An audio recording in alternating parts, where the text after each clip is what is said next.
Hello everyone, welcome back to my channel. I'm Bill. We're in the Tome and Blood today from 3rd edition D&D, looking at prestige classes. The prestige class that we're looking at in this video is the Spell Sword.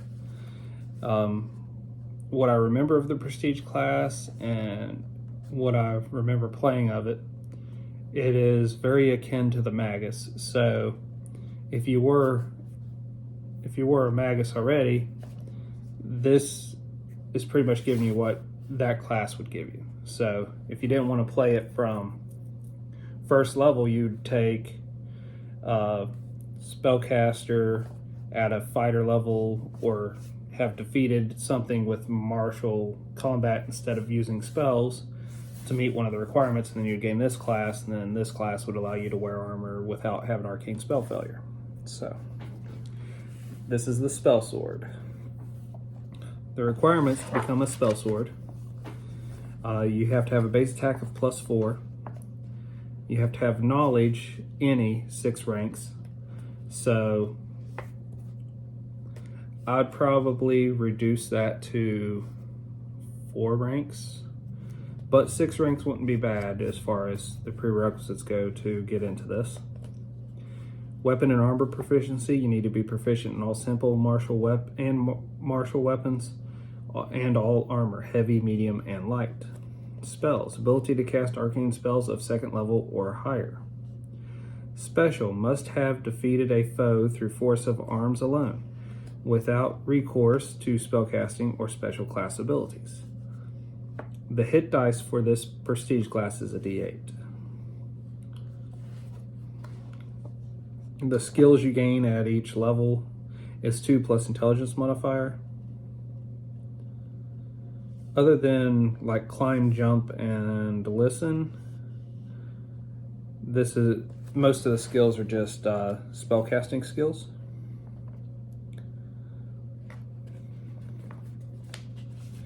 Let's look at the table. Let's see how the level progression goes, and then we'll go back and read the details of what they're talking about. So your martial base attack bonus progression is 0 at 1st level and 7 at 10th level. So it's progressing like a cleric or a rogue's base attack bonus.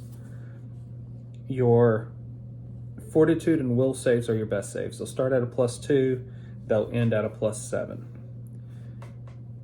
Your reflex save will start at a +0 and end at a +3. And remember, all these bonuses are added to your previous class that you were in before you started leveling into this.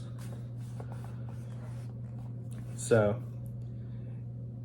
you'll gain spells per day from your previous spellcasting class and like spell progression from it, but it'll only be at every even level of this prestige class. So when you take your first level in the prestige class, if you were a 5th level wizard, you're still just a 5th level wizard with your first level in this class. Now when you're on your 2nd level, you're now a 6th level wizard, so you get 2 more spells. If a 6th level wizard would have higher magic, which they don't, when you get access to the 4th level spells, you would get access to 4th level spells. But you're going to, by the time you max out this prestige class, you're going to be 5 levels weaker than if you were 100% just spellcaster. At level 1, you get channel spell type 1. At 2nd level, you get ignore spell failure 10%. So that's when you begin to ignore the spell failure chance on your arcane spells from wearing armor.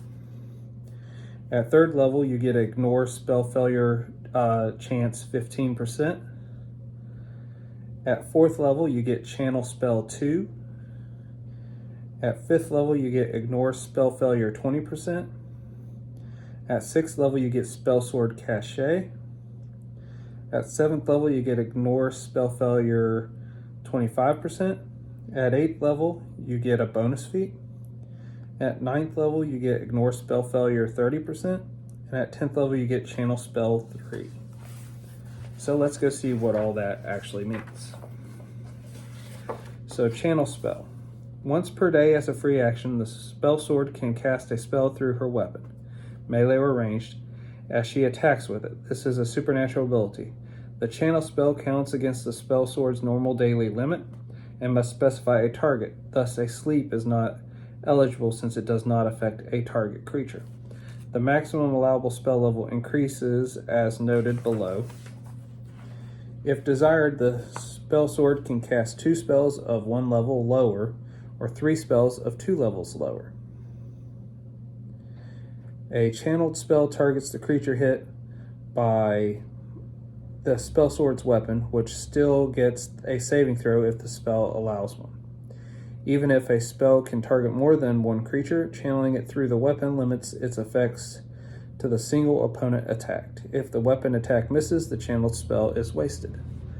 And the table for it is, if you had channel spell 1, the maximum spell level you can cast through your weapon's 1. So 2 second level, 3 third level. Excuse me. Ignore spell failure. Beginning at 2nd level, the spell sword's hard work and practice at merging sword play with weapon play, spell play with weapon play, starts to pay off. As the extraordinary ability, she ignores portions of the arcane spell failure chance associated with using armor. This reduction starts at 10% and gradually increases to 30%, as shown on the table. The spell sword subtracts the listed percentage value from her total spell failure chance, if any. For instance, a character with a scale mail and a small shield normally has a spell failure chance of 30%, but this drops only to 20% for a 2nd level spell sword.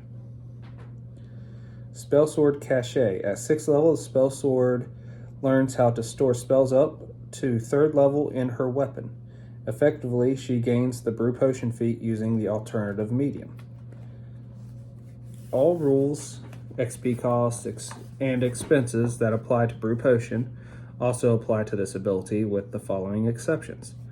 Once cached, the spell remains intangible, resonating within the spell sword's weapon until it is needed. To call the desired spell, she holds her weapon forth as a standard action and draws an attack of opportunity. The spell sword absorbs the cached spell effect through the weapon's pommel.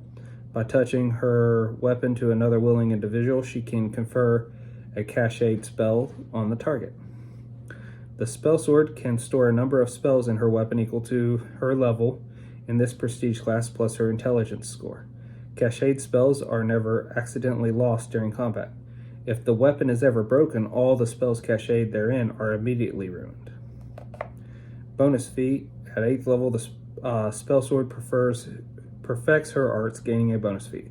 This must be either a meta magic feat or one drawn from the list of bonus feats allowed for a fighter. And that's all the specials. In a way, it doesn't feel powerful enough, especially since you now have the magus class in Pathfinder. Now, if you wanted to say that spell sword cachet, that could be useful. You could put that as a feat, and you could do like half your magus level plus your spellcasting modifier, your intelligence modifier. But if people really wanted to play this one, I would probably allow it, but how would I improve it? Give me a second to think about that.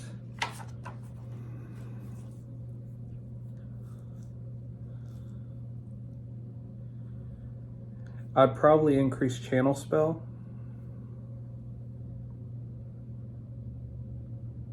I'd give you a channel spell at 7th level. That would be the final one, channel spell 3. And then I'd give you a channel spell 4 at 10th level. So you could channel up to 4th level spells. That would improve it.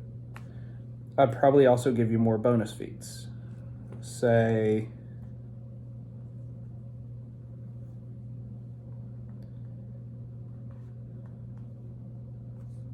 I'd probably give you a total of 3 bonus feats in this prestige class. So I'd probably give you one at 2nd level where you get your first 10% ignore spell failure.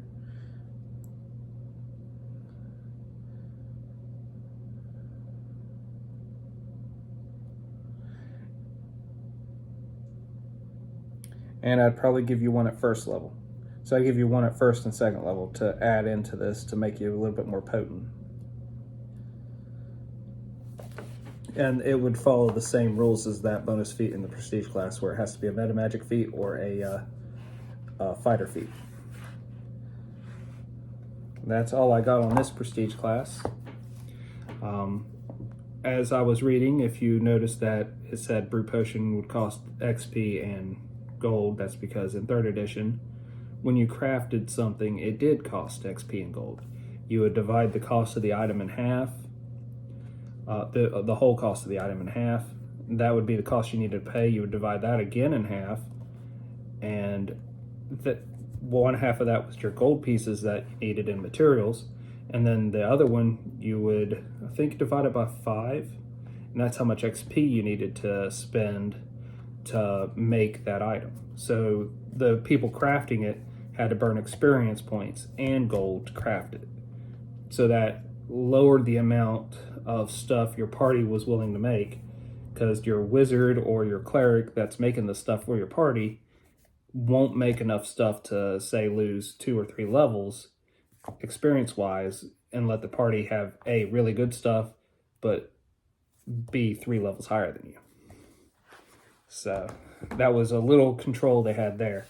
And then 3.5 offered the crafting without XP optional rule, and Pathfinder used that as their main rule. So, little history there. Well, until we meet again, guys.